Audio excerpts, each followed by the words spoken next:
Welcome to the second episode of ranking all Danganronpa deaths to see who had the most painful death in the series. I've already ranked the deaths in the first Danganronpa game, so check that video out to see my reasoning for ranking the deaths the way I did. Just like last video, I'll be ranking each death by how much physical pain they went through, how long they suffered, and just how painful their final moments actually were. Also, I'm assuming Monokuma will draw out their deaths as long as possible in the case of executions. To make it easier to understand, I will be introducing a despair rating to determine how physically painful the deaths were, and how mentally painful the deaths were. Adding the scores together will give us a despair score out of 10. For reference, here's the despair rating of all the casts who died in Danganronpa 1. With that out of the way, let's get started with the ranking.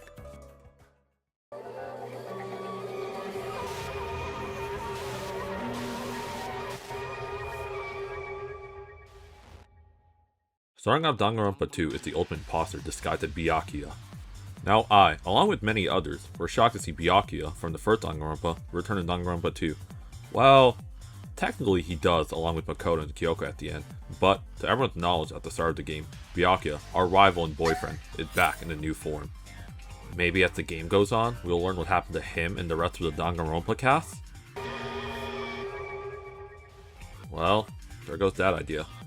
After seeing Nagito crawling underneath the table during the blackout, Byakuya stopped Nagito from grabbing the knife Nagito planted. However, unknown to Byakuya, Teruteru was planning on stopping Nagito in a different way. Thus, instead of Nagito getting stabbed, it ended up being Byakuya. Byakuya gets stabbed in the abdomen by a skewer from underneath the floorboard, killing him shortly afterwards. Now, when judging how painful Byakuya's death is, I'll take into account the pain from getting stabbed from a skewer, the pain of slowly bleeding out, and how long it would take for him to die from bleeding out. First, the pain of getting stabbed. Byakuya got stabbed by the iron skewer Teruteru hid in one of the dishes he cooked. Now, Byakuya goes through all the pain you would feel after getting stabbed, such as an intense burning pain at first, and then the pain ramps up as the adrenaline wears off. However, unlike Sayaka, who only got stabbed once, Byakuya got stabbed multiple times, which, I just have to say, good job Teruteru, making sure the person you were killing actually died, instead of leaving them barely alive and helping to out you as the Blacken. Yup, reset that counter. The Celeste Liner will continue until Danganronpa 1x1 comes out. Since Byakuya got stabbed multiple times, he would have died much faster than Sayaka as he had more wounds, and Teruteru could have hit one of the vital organs near the stomach to accelerate the blood loss. So, despite it being like Sayaka's death of getting stabbed and dying from blood loss, I would say it's more similar to Mukuro's death, as they both got stabbed multiple times and died from blood loss. The key difference is that Mukuro got impaled at the same time, while Byakuya got stabbed repeatedly for maybe 5 to 10 seconds. So in terms of physical pain, I have to give Byakuya a 4 since his body went to shock much faster than Sayaka because of multiple stab wounds.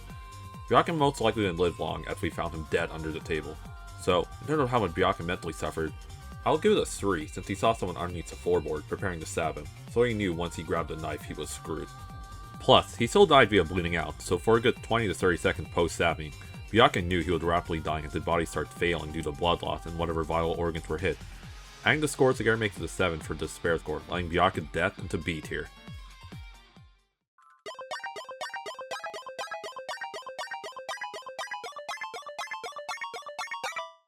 Out of the frying pan into the deep fryer is our next death with Teruteru.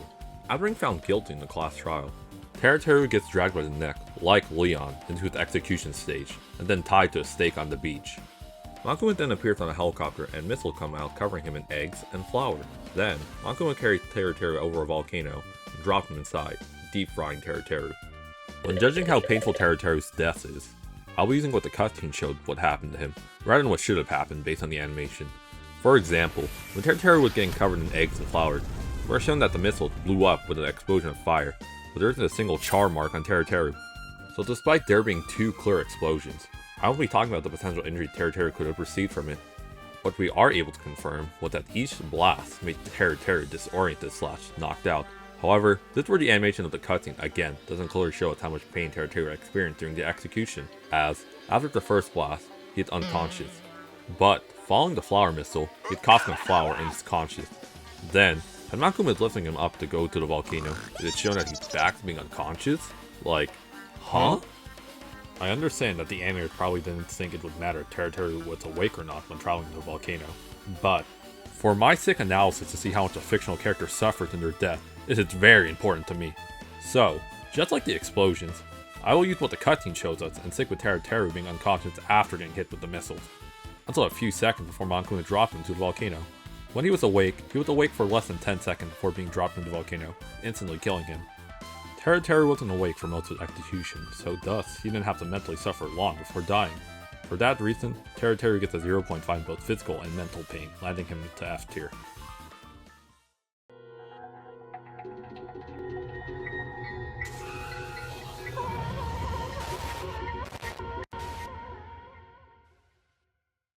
The second victim is Mahiru, who most likely had the least painful death in the series. After the character that represented her in the Twilight Cinema murder case helped cover up Fuyuhiko's sister's murder, Fuyuhiko called Mahiru to the beach house to confront her about this. The discussion did not go well, and just before Fuyuhiko killed Mahiru, Peko, who was secretly watching, stepped in and killed Mahiru with a metal bat instead. And truth be told, it was better for Mahiru that Peko was the one who killed her over Fuyuhiko, as Peko had more experience of killing her over Fuyuhiko. With Peko, we can all assume that she swung the bat more than hard enough to instantly kill Mahiru.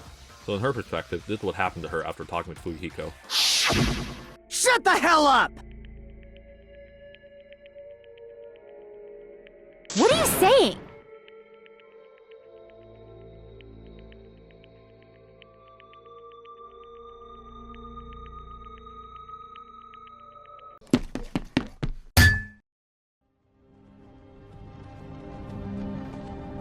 Hey, you're finally awake. Because it was an instant death, and she didn't know Fuyuhiko thought Peko was going to attack her, I have to give her a 0 on both physical and mental pain, allowing her into F tier.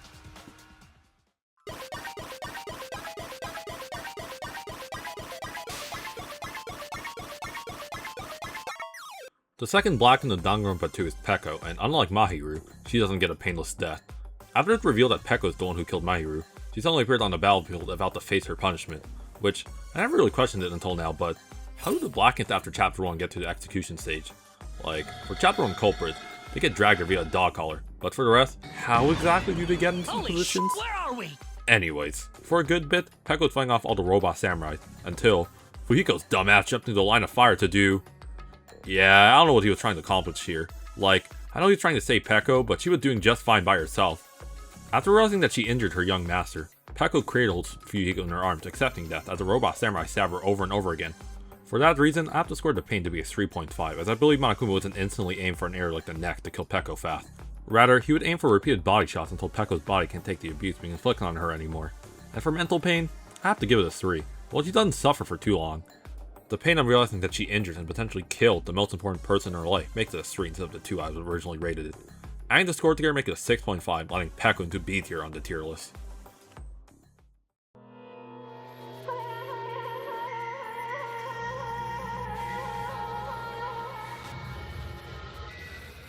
Up next is Ibuki, and we all know how she died, which was via strangulation.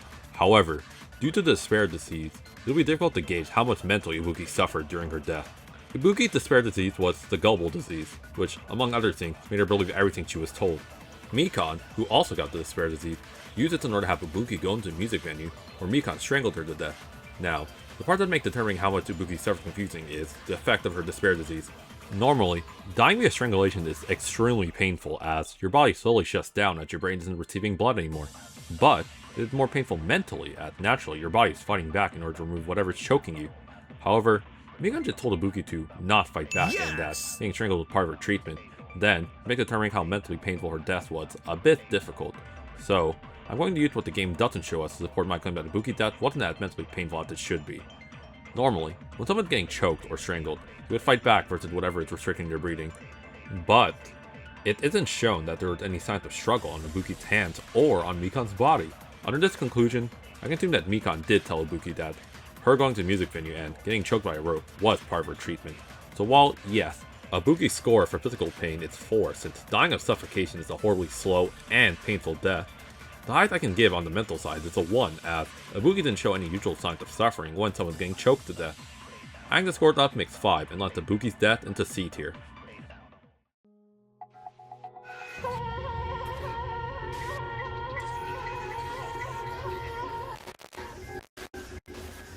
If you thought Ibuki's death was unclear on how it all happened, then Hiyoko's death doesn't do any better of a job of clearing things up. Sonya tells her that there's a mirror inside the music venue, so she can use it to help her tie her kimono, since after Mahiru died, she couldn't tie it properly herself, and she didn't want to ask for help from anyone else.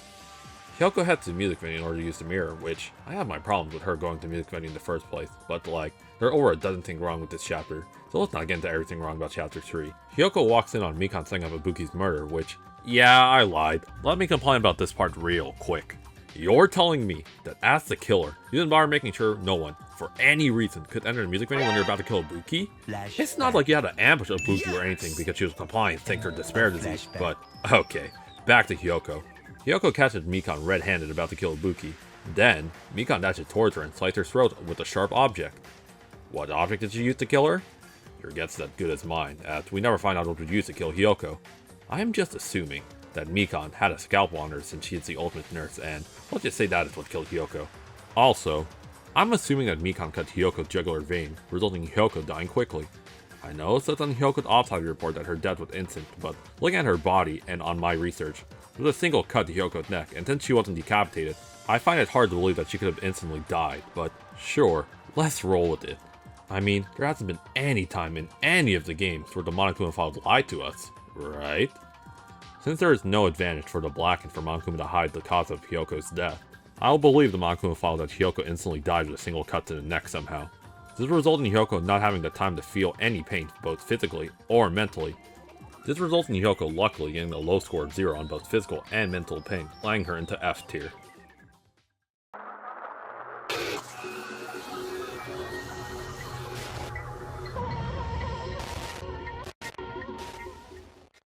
Up next is Nekomaru, and I'll be honest, his death is way less brutal than it appears to be. For starters, he... Huh? What did you say? I'm forgetting someone? I have no idea what you're talking about. I mean, 2 people died last chapter. Who else could have died? No, don't do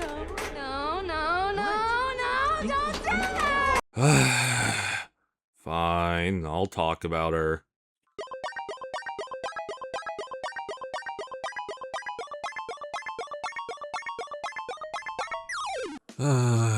The real next death in Danganronpa 2 is Mikan, and let's just cut to the chase. The scores are both 0 and she's in Junko tier.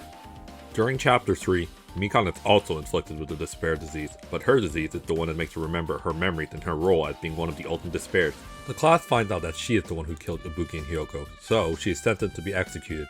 So Mikan's punishment for killing 2 of her classmates is... getting an orgasm before blowing up.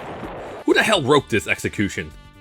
Some people pointed out that the execution also plays in the Mikan's fear of large objects and her being repeatedly sexualized. While both are shown in the execution with the big arm she rides on and her being forced to orgasm. But it doesn't take away from the fact that the execution still sucks and she didn't feel any pain during it, especially since she had her ultimate despair memories back. I know this isn't the point of the video. I've already talked about how much Mikan's execution sucks in an earlier video, but let's say, for example, I have an execution and they use my fear of needles and being awake and feeling everything during a surgery. Mikan's execution is like if you strap me onto an operating table with hundreds of needles about to stab me, then Monokuma presses a button and blows me up with a C4 underneath the operating table, killing me. It's like, yeah, I died, and Monokuma used my fears against me, but was this really a satisfying punishment for you after I killed 2 of your friends? This execution sucks, this motive sucks, and overall this whole chapter sucks, and the less we talk about it, the better. Hey guys, it's Ralph, and I just want to thank you guys for watching the video. If you haven't already, I would appreciate it if you could hit the like and subscribe if you haven't done so already. It helps the channel grow and lets me know what type of content you guys want to watch.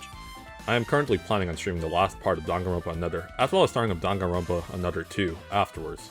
So come join me on Twitch or YouTube to watch me play them, along with other games on Thursdays and Fridays. But enough with the interruptions, let's continue on with the video.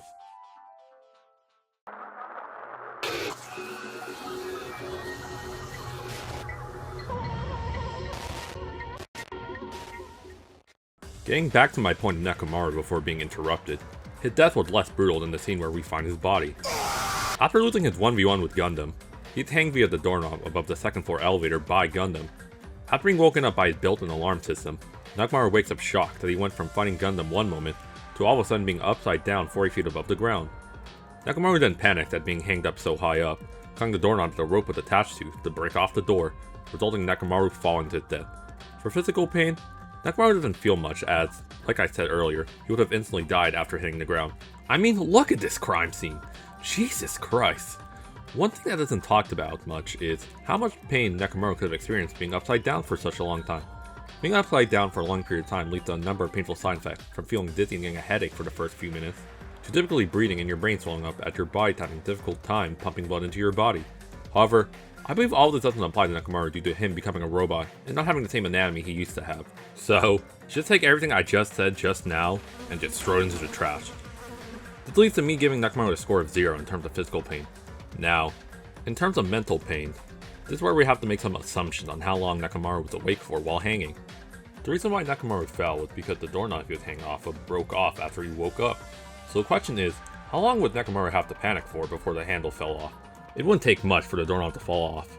My estimate is that Nekomaru, after waking up, struggled for about 10 to 20 seconds until the doorknob broke off. For this, I'll give Nekomaru a 4 of mental pain, as those few seconds knowing you are screwed, but desperately trying to find a way to survive leads Nekomaru to end up into C tier.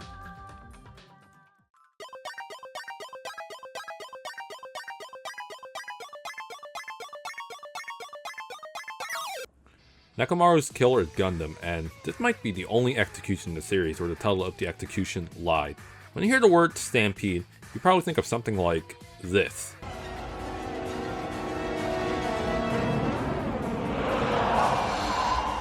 A character getting trampled by a bunch of animals, but for Gundham, while the animals are there, he gets hit by the first rush, then becomes a part of a K-drama.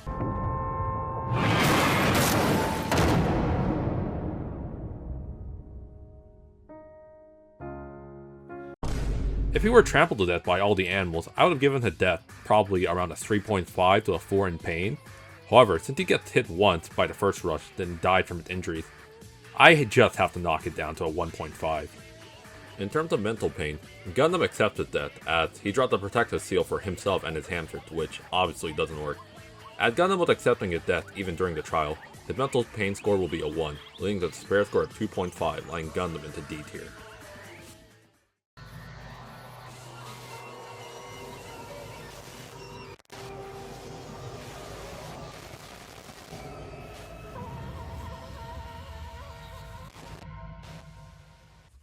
The last victim in Danganronpa 2 is Nagito, and in order to trick the class into believing that one of them killed him after learning the truth, he makes his death look like something straight out of a snuff film. So, let's just cut to the chase.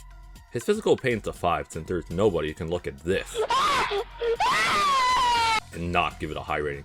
But let's slow down. What pain does Nagito even go through? Well, he stabs himself on his right hand and multiple times on the sides, which contain multiple nerves, making the pain even more intense. Nagito also slaps himself on his left arm for good measure to make it seem like someone tortured him before killing him. Yes, he inflicted this all to himself, so he knew when the pain was coming. But you look at his face and tell me he's in incomplete pain right now. Then, as part of his trap, Nagito had the class start a fire in the warehouse in order for them to throw the poison grenade disguised as the fire grenade. While the class was rushing to the break room to put the fire out, Nagito would be in the beginning stage of smoke poisoning as he was right next to the heart of the fire. However, Nagito didn't have to endure it for long as the person he was targeting threw the poison grenade's mass at the fire grenade. When they unknowingly threw that grenade, the poison vaporized and reached Nagito. The poison caused him to lose consciousness, which caused him to let go of the rope holding the spear, driving it into his stomach and delivering the final blow.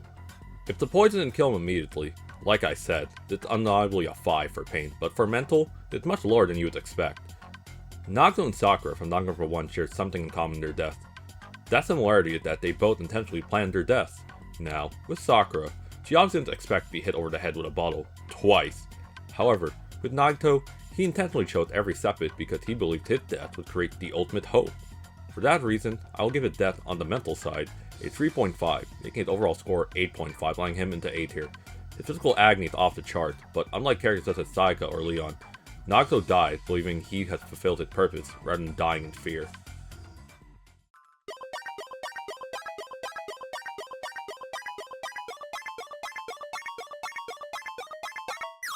Now, physically, Chiaki's death isn't nearly as gruesome as Nagito's, as she isn't stabbed repeatedly or slowly tortured to death.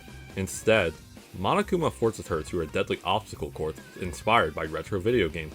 Now, despite all the video game references in her execution, such as Space Invaders, Pac-Man, and Tetris, the only part worth noting is the final blow, which is when she and Maomi get crushed by a giant Tetris piece.